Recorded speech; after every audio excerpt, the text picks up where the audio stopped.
The Phantom Menace is now the greatest example of cinematic blue balls in the history of motion pictures. And I ain't talking about the kind the Gungas had. Gungas. Never again will anything be more wildly anticipated or a bigger disappointment. After the rough-cut screening of the movie for the first time, everyone in attendance looks just as baffled at the clusterfuck as we were. George admits to throwing too much out there.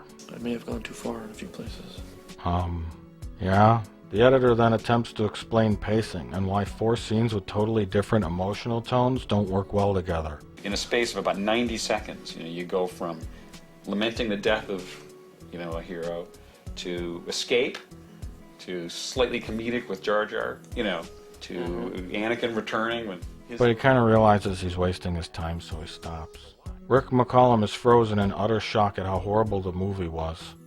Internally, he regrets not challenging Lucas on some of the things he was worried about. Lucas then realizes that he can't remove major segments of the movie in editing because they're intertwined. I mean, I've thought about this quite a bit, and the tricky part is you almost can't take any of those pieces out of there now. Because each one kind of takes you to the next place, and you can't jump. Hey, it's too late now. Later on, after everybody started drinking, Lucas attempts to explain his newly minted bowel movement as bold and extreme, stylistic. It's stylistically designed to be that way, and you can't undo that, but we can diminish the effects of it. No one looks like they know what's going on, and they all look like they're about to start pointing fingers. But that's just my interpretation of this footage. I wasn't there. So who dropped the ball? Well, I guess you could say it was everyone involved in the production. Mainly the producers and those higher up on the food chain. Sure, it's easy to blame George for the script and doing everything wrong, but those people who didn't challenge Lucas on some of the questionable ideas, they also carry some blame. To quote Gary Kurtz, you can really see this in the behind-the-scenes videos. People look scared around George. They laugh at his bad jokes. You're listening to the music. When he comes into a room, there's like silence and fear and terror. Every so often you'll catch some looks of confusion and mistrust. You gotta wonder what some of these people were thinking. Now again, I must stress, I wasn't there and I can't pretend to know all the goings-on behind the scenes, but it all seems pretty obvious if you think about it.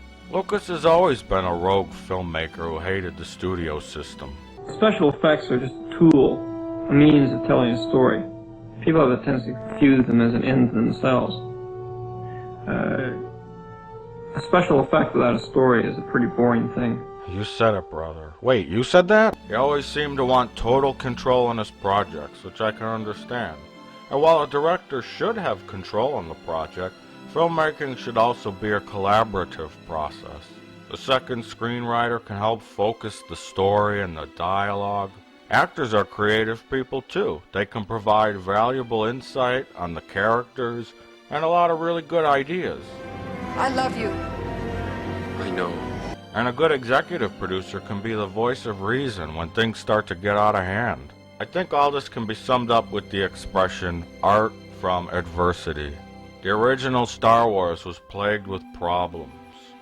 Nothing worked right, things were rushed, I guess, but it ended up being a great movie. When you can make a movie entirely in a computer, and then shoot everything against a blue screen in some kind of sterile laboratory, well, some of the magic is lost.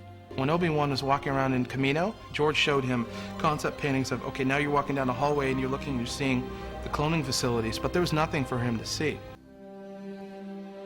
It ends up all looking so clean and sterile, and it lacks humanity, it lacks grit. The Phantom Menace also makes you wonder. With total control on every aspect of the film, from the writing to directing to casting, etc., this was the result? Then when you hear tales about how Luke was supposed to be a 65-year-old man with a robot head, Han Solo was supposed to be like a frog, and C-3PO was like a slimy used car salesman type. C-3PO might sound like a used car salesman. You have to just wonder, what if? What if Lucas had the kind of control back then he has today? Now I ain't gonna say much more here.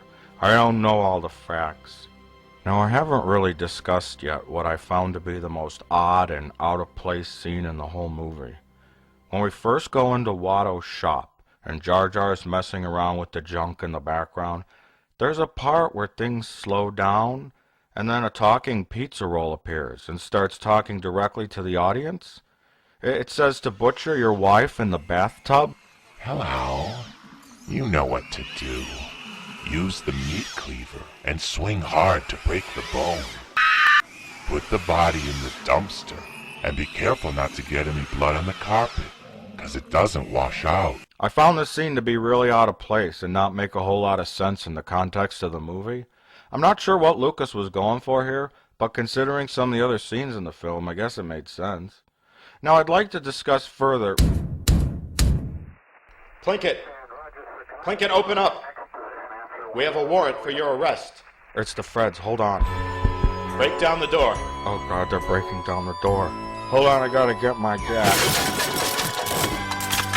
Stay back, coppers, I'm packing heat. Drop the weapon. Drop the weapon. Fire. Return fire. 8 lead. 906. Requesting backup. Requesting backup. We have an officer down. We have an officer 8 lead, down. Tommy. Take that. Get out of my house. Get out of my creepy house. Don't go in my basement either. I've been hit.